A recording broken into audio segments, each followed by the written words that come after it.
Good morning everyone. आज हम प्रकाश का प्रवर्तन का ही टॉपिक से जो भी ऑब्जेक्टिव क्वेश्चन बन सकते हैं, आज हम उसके बारे में पढ़ते हैं।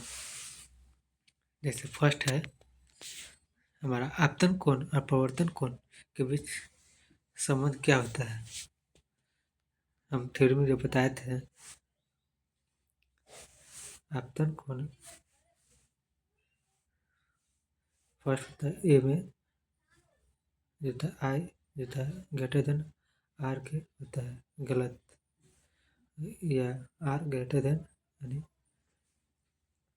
होता है प्रवर्तित कोण जो होता है, प्रवर्तित कोण होता है आपतित कोण के से बड़ा होता है, यह भी गलत होता है। यानी सी आपतन कोण अपवर्तन कोण हमारा बराबर होता है, जो कि ये हम थ्योरी में पढ़े थे। नेक्स्ट क्वेश्चन देखते हैं, प्रवर्तन के कितने नियम होता है।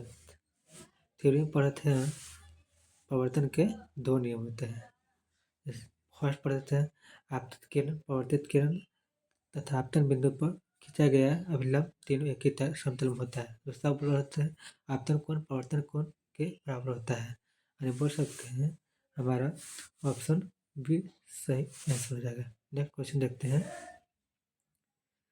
समतल दर्पण में प्रतिबिंब होता है कैसा होता है। ये भी प्रतिबिंब के बारे में तो नहीं पढ़े, लेकिन फिर भी ये ऑब्जेक्टिव क्वेश्चन करते हैं। उसके बाद हम प्रतिबिंब के बारे में अगला बार पढ़ेंगे। समतल दर्पण में जो था हमारा प्रतिबिंब कैसा बनता है, तो समतल दर्पण जो था हमारा प्रतिबिंब रहता है आभासी जो था आभासी बनता है, यानी ऑप्शन बी हो जाएगा। नेक्स्ट क्वेश्चन चलते हैं, समतल दर्पण में प्रतिबिंब का आकार कैसा होता है। समतल दर्पण में जो था प्रतिबिंब का आकार होता है वस्तु के आकार के बराबर होता है, ऑप्शन सी हो जाता है। अवतल दर्पण को क्या कहते हैं, इंग्लिश में हम लोग अवतल दर्पण को क्या कहते हैं। Converging mirror, diverging mirror, plane mirror या ग्लास स्लैब। अवतल दर्पण को हम लोग कहते हैं कन्वर्जिंग मिरर, ऑप्शन देता है ये हो जाएगा, यानी कन्वर्ज कर देता है वो। जैसे यहाँ पर होता है मेरा ये मिरर हो गया, ये ऊपर वाला को हम पेंट कर देते हैं ऐसे। आइए यहाँ पर इस प्रकाश को लाता है, आइए यहाँ से रिफ्लेक्ट हो जाते हैं, बोल सकते हैं। नेक्स्ट क्वेश्चन, उत्तल दर्पण में प्रतिबिंब कैसा होता है। उत्तल दर्पण में जो हमारा प्रतिबिंब होता है आभासी और सीधा होता है, यानी उत्तल दर्पण में हमारा जो प्रतिबिंब होता है आभासी होता है और सीधा होता है, ऑप्शन बी हो जाए सही। उत्तल दर्पण का उपयोग हम लोग किस में करते हैं।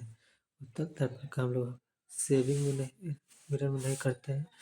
सेविंग मिरर में हम लोग उत्तल दर्पण का प्रयोग करते हैं, ये गलत हो जाएगा।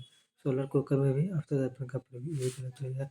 प्रोजेक्टर में भी उत्तल दर्पण का प्रयोग करते हैं, यानी रियर व्यू मिरर में हम लोग रहता है करते हैं उत्तल दर्पण का, ऑप्शन सी हो जाएगा। नेक्स्ट क्वेश्चन देखते हैं, उत्तल दर्पण का फोकस होता है, यानी उत्तल दर्पण का जो फोकस कहाँ होता है। दर्पण के पीछे, दर्पण के सामने, दर्पण पर, अनंत पर, यानी ऑप्शन बी है दर्पण के सामने होता है। उत्तल दर्पण के सामने होता है। उत्तल दर्पण का फोकस होता है, उत्तल दर्पण का फोकस कहाँ बनता है, यानी उत्तल दर्पण का हमारा फोकस बनता है बी पीछे। नेक्स्ट क्वेश्चन चलते हैं, दर्पण सूत्र क्या होता है। दर्पण सूत्र पिछले बार में बताया था, आप लोग बता सकते हैं। दर्पण सूत्र होता है वन बटा एफ बराबर होता है वन बटा में वी प्लस वन बटा में यू होता है, जो हमारा ऑप्शन ए में सही है। आवर्धन का सूत्र क्या होता है। आवर्धन सूत्र होता है भी बटा में यू होता है, मैग्निफिकेशन बोल सकते हैं, भी बटा में यू होता है, ऑप्शन बी हो जाएगा। ऑप्शन ए हो जाएगा, ऑप्शन हमारा ए हो जाएगा। नेक्स्ट क्वेश्चन देखते हैं, समतल दर्पण का आवर्धन क्या होता है। पिछले बार में क्वेश्चन रिपीट हुआ था। अरे समतल दर्पण का हमारा देता है वो हो जाएगा -1 होता है। नेक्स्ट क्वेश्चन चलते हैं। तेरह में अवतल दर्पण में बहुत दूर वस्तु रखने पर प्रतिबिंब कहाँ बनेगा। अवतल दर्पण में देता है वस्तु को बहुत दूर रखते हैं, वस्तु बहुत दूर पर रखते हैं तो प्रतिबिंब हमारा कहाँ बनता है। तेरहवा के हमारा ये हो जाएगा, फोकस बनेगा। चौदहवा के ये क्वेश्चन, यानी हम लोग अवतल दर्पण का उपयोग शेविंग में क्यों करते हैं, तो ये बड़ा आभासी प्रतिबिंब बनाता है। यानी ऑप्शन बी हो जाएगा, ऑप्शन बी हो जाएगा। उत्तल दर्पण में दृश्य क्षेत्र होता है। उत्तल दर्पण में दृश्य क्षेत्र कैसा होता है। उत्तल दर्पण में हमारा दृश्य क्षेत्र होता है अधिक होता है, देखने वाला क्षेत्र अधिक होता है, ऑप्शन बी होता है, बोल सकते हैं। प्रकाश के किरण और अभिलंब के बीच कोण कहलाता है, को क्या कहते हैं। अभिलंब के बीच के कोण को क्या कहते हैं, ऑप्शन सी आपतन कोण कहते हैं। प्रकाश के किरण और अभिलंब के बीच कोण को क्या कहते हैं, आपतन कोण कहते हैं। अवतल दर्पण में सी क्या दर्शाता है, यानी अवतल दर्पण में हमारा सी होता है वक्रता केंद्र दर्शाता है, सी हो जाएगा आंसर सही। दर्पण का ध्रुव कहलाता है, क्या कहलाता है, ध्रुव हमारा बिंदु कहलाता है, किनारा कहलाता है, फोकस कहलाता है, या केंद्र कहता है हमारा बिंदु कहलाता है। दर्पण ध्रुव यानी जैसे वो सूचित करते हैं। बाकी प्रतिबिंब हमेशा कैसा होता है, बाकी प्रतिबिंब हमारा सीधा होता है, उल्टा होता है, आभासी होता है या बड़ा होता है। आभासी प्रतिबिंब हमारा उल्टा होता है, ऑप्शन बी हो जाएगा। आभासी प्रतिबिंब बनता है कहाँ बनता है, आभासी प्रतिबिंब हमारा बनता है स्क्रीन पर ही नहीं, स्क्रीन पर नहीं बनता है। क्वेश्चन 21, अवतल दर्पण में वस्तु एफ और पी के बीच हो तो प्रतिबिंब कहाँ बनेगा। हमारा आभासी सीधा और बड़ा बनेगा, ऑप्शन बी। अवतल दर्पण में वस्तु एफ और पी के बीच में हो तो प्रतिबिंब आभासी बनेगा, सीधा बनेगा और बड़ा भी बनेगा। नेक्स्ट क्वेश्चन 22, उत्तल दर्पण में किसी स्थिति में प्रतिबिंब होता है, प्रतिबिंब कैसा बनता है, वास्तविक, उल्टा, आभासी या छोटा या बड़ा। तो 22वां केस हो जाएगा हमारा सी हो जाएगा, आभासी हो जाएगा और छोटा हो जाएगा। नेक्स्ट आते हैं, दर्पण का समांतर फोकस दूरी का किससे मापते हैं। फोकस दूरी को हम लोग किससे मापते हैं, मीटर में मापते हैं, ऑप्शन ए। समतल दर्पण में वस्तु और प्रतिबिंब की दूरी ये होता है बराबर होता है, अलग है, आधी है, दोगुनी है। तो ऑप्शन हमारा हो जाएगा ये हो जाएगा, बराबर हो जाएगा। समतल दर्पण में किस दर्पण में हमेशा छोटा प्रतिबिंब बनता है, हमेशा छोटा प्रतिबिंब रहता है, किससे बनता है, अवतल में, समतल में, उत्तल में या सभी में। तो ऑप्शन हमारा यह बता सकते हैं आप लोग, ऑप्शन सी हो जाएगा, जो कि थ्योरी में बता चुके हैं। प्रकाश के प्रवर्तन में कौन सा नियम सही है, आई बराबर आर सही है, ऑप्शन ए। फिर रिपीट ये क्वेश्चन पर। नेक्स्ट क्वेश्चन है, दर्पण का मुख्य अक्ष क्या है। दर्पण का मुख्य अक्ष जो होता है बी बोल सकते हैं, सीधी रेखा होता है। फोकस दूरी का मापा जाता है, किससे मापा जाता है हम लोग, पी से एफ, सी से पी, एफ से सी या अनंत से।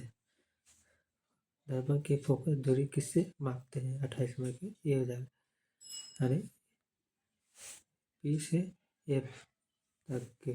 अवतल दर्पण वस्तु सी पर हो तो प्रतिबिंब कहाँ बनेगा, सी पर हो तो प्रतिबिंब रहता है हमारा कहाँ बनेगा, 29वां का ए हो जाएगा, यानी सी पर ही बनेगा, वस्तु के बराबर बनेगा। दर्पण में बनने वाले पर्स उल्टा होता है। ये भी पिछला क्वेश्चन हम पढ़े थे। तो ये हमारा सप्तक दर्पण में हो जाएगा, यानी दर्पण में बनने वाले प्रतिबिंब पार्श्व सब उल्टा होता है। किस दर्पण का उपयोग सोलर कुकर में करते हैं? ये भी हम लोग पढ़ चुके हैं। दर्पण का प्रयोग सोलर कुकर में करते हैं। दर्पण के आवर्धन ऋणात्मक कब होता है? यानी आवर्धन जो था हमारा ऋणात्मक कब होता है?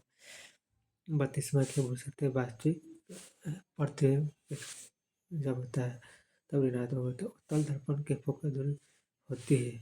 उत्तल दर्पण का जो फोकस दूरी होता है धनात्मक होता है। अवतल दर्पण की फोकस दूरी होती है।